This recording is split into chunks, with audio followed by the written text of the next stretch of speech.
Esta película hubiera podido ser hecha sin estos actores y particularmente esta actriz cantante que come la cámara y la pantalla totalmente. Hell knows, probably not. But that's a very abstract question. You know, like most great films that I love and cherish were unthinkable in any other arrangement. You know, can you imagine, 400 blows, without the little Leo, so possibly not. I can't think like that, but it's up to you to tell me. No, but when I was writing it, I thought of her immediately because I knew her well, Joanna Kulig, as a friend, and I would work with before. I know she can sing. I know she's got this kind of energy and charm, So she was kind of there from the beginning of the writing.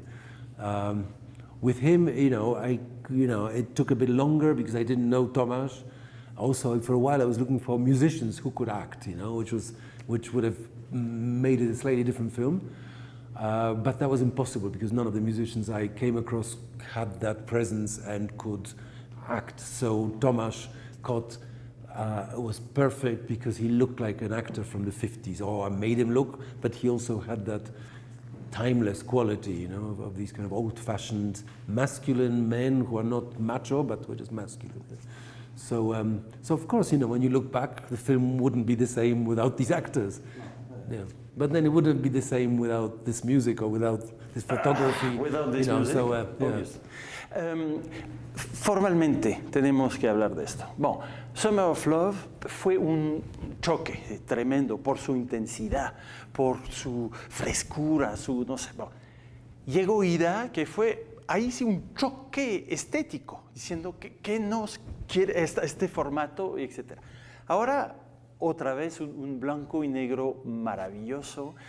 ¿Puede usted pensar una película sin ponerse un reto estético, un reto formal?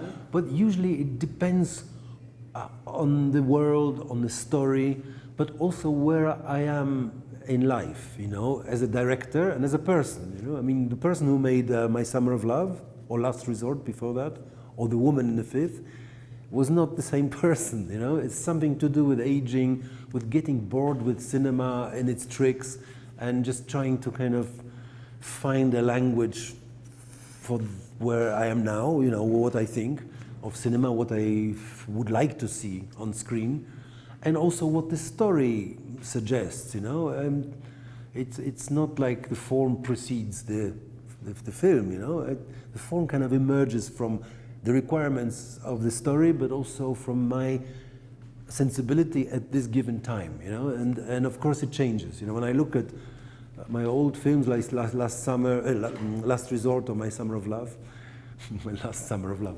and I thought, looking, why did I make a cut there? Why the framing? I've moved on. I'm a kind of slow developer, I probably will end up somewhere different again. I try not to make films too often, so there's time between each film to kind of live a bit, think a bit, get bored with some things and move on to other things. Time is very important while you make a film, but also in between films. Time is a great sculptor, so when people say, it's so unlike your early films or something, it is in some ways because my sensibilities moved on. I kind of learned my craft a bit more as well, But I'm more confident, I'm more calm, but also I'm somewhere else emotionally too, And that's how it should be, I don't treat films as a kind of as a craft. I treat it as a reflection of where you are and where I am in particular.